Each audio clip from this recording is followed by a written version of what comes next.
Hello बच्चों, हम class 8 का हिस्ट्री कर रहे हैं और टॉपिक का नाम है विमेन कास्ट एंड रिफॉर्म। तो कल तक हमने ये सब पढ़ा कि विमेन की कंडीशन क्या थी, कैसे रिफॉर्म्स लाए गए उनकी कंडीशन को सुधारने में। तो बहुत सारे जब विमेन ऑर्गेनाइजेशंस बनी या राइटिंग्स की गई विमेन इश्यूज़ पे, तो जो मोमेंटम था मतलब रिफॉर्म लाने का, उसने भी ज़ोर पकड़ लिया। लोगों ने उस टाइम पे फिर दूसरा जो उस टाइम पे एस्टैब्लिश्ड कस्टम था, मतलब जो चल रहा था कस्टम चाइल्ड मैरिज का, उसको भी चैलेंज करना लोगों ने शुरू कर दिया। बहुत सारे इंडियन लेजिस्लेटर्स जो थे सेंट्रल लेजिस्लेटिव असेंबली में, उन्होंने फॉट किया, मतलब स्ट्रगल किया ताकि एक लॉ बनाया जाए, लॉ पास किया जाए। वो लॉ था प्रिवेंटिंग चाइल्ड मैरिज, मतलब चाइल्ड मैरिज को प्रिवेंट करने का लॉ बनाना चाहते थे। फिर 1929 में लॉ पास किया गया, कौन सा, चाइल्ड मैरिज रेस्ट्रेंट एक्ट। इस एक्ट के अकॉर्डिंग कोई भी मैन 18 एज से बिलो शादी नहीं कर सकता था, या वीमेन 16 ईयर्स ऑफ एज, मतलब वो बिलो जो थी 16 से बिलो जो होंगी उनकी शादी नहीं हो सकती है। मतलब ये था कि शादी की एज इन्होंने रखी थी मैन के लिए 18 से अबव और विमेन के लिए रखी थी 16 से अबव।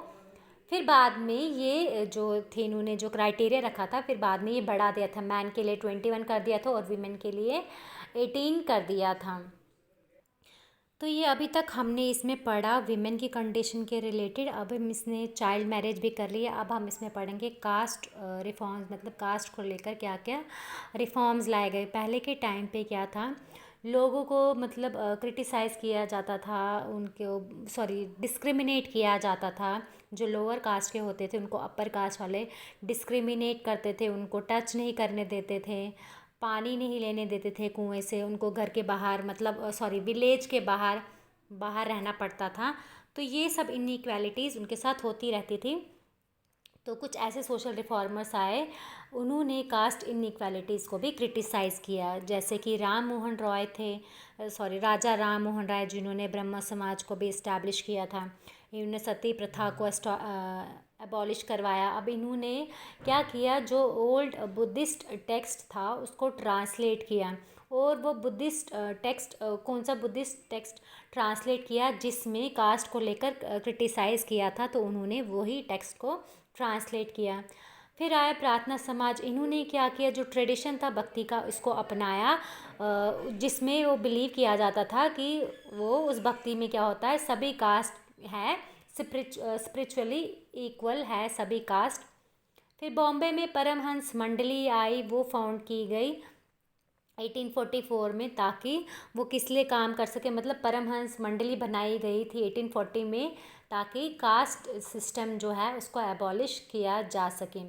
बहुत सारे रिफॉर्मर्स और मेंबर्स है रिफॉर्म एसोसिएशन के, वो कौन थे, अपर कास्ट के ही लोग थे।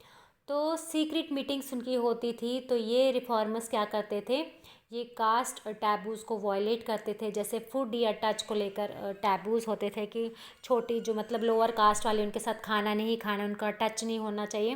तो ये उन कास्ट टैबूज़ को वॉयलेट करते थे, ताकि जो ये कास्ट प्रेजुडिस है उनकी लाइफ्स में, उसको मतलब उससे ये पीछा छुड़ा सकें।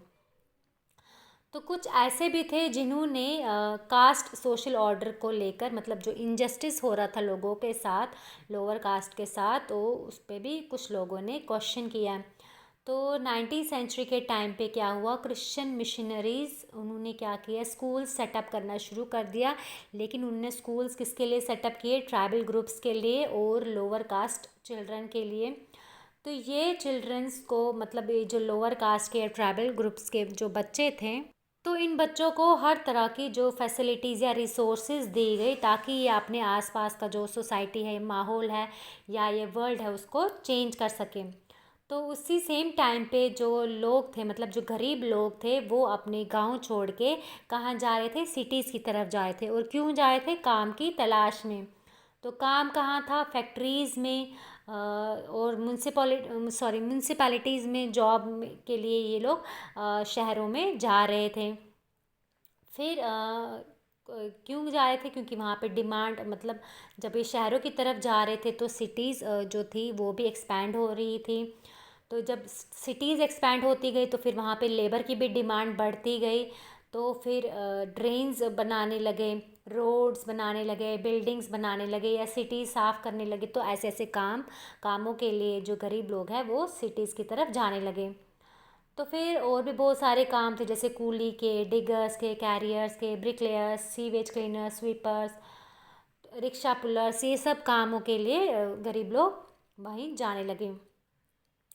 तो जो गरीब थे, जो विलेज से निकल के या छोटे छोटे शहरों से कहाँ जा रहे थे, मतलब जो ये गरीब थे विलेजेस और स्मॉल टाउन से आ रहे थे। ये कौन से लोग थे? ज़्यादातर उनमें लो कास्ट के ही लोग थे।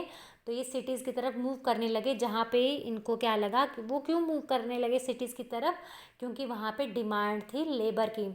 और कुछ लोग तो प्लांटेशन में भी काम करने को चले गए। प्लांटेशन में कहाँ? आसाम में, मॉरिशस, ट्रिनिडाड में और इंडोनेशिया में, इन जगहों पे प्लांटेशन में काम करने के लिए चले गए। तो नए लोकेशंस पे काम करने के लिए मतलब बहुत ही हार्ड था, मतलब बहुत ही मुश्किल काम था नई लोकेशंस पे काम करना। सॉरी। लेकिन जो गरीब थे, जो लोग लो कास्ट के थे, उनको एज ये चांस क्या लगा, उनको अपॉर्चुनिटी लगा, ताकि जो अपर कास्ट वाले जो थे उन्होंने उनको ऑप्रेस करके रखा था, और ये जो है पुअर लो कास्ट के लोग जो है वो इनके चंगुल से, अपर कास्ट के ऑप्रेशन से छूट सके। या अपर कास्ट लैंड ओनर्स जो थे, जो इनके मतलब इनको ह्यूमिलिएट करते थे डेली बेसिस पे, वो सफ़र करते थे लोअर कास्ट के। तो वो यही चाहते थे कि इनके ऑपरेशन से वो बाहर निकले और काम के लिए मतलब बाहर चले जाएं।